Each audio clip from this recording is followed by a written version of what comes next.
Hello everyone, welcome back to another episode of Gaming Basics. In today's video, I'm going to show you how to accept friend requests in Mobile Legend. If you ever receive friend requests in Mobile Legend, then you'll be able to see your notification pop up at the bottom right.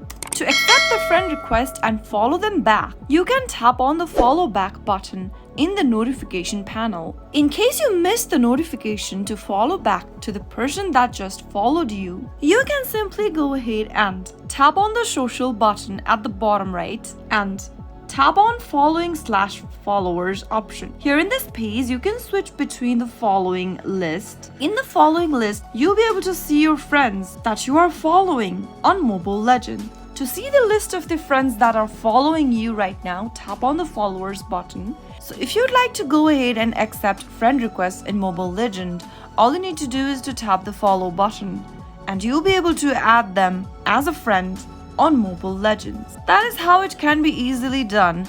I hope the tutorial was helpful to you. If it was, go ahead and give us a thumbs up. I'll be back soon with more videos like this. Thanks for watching.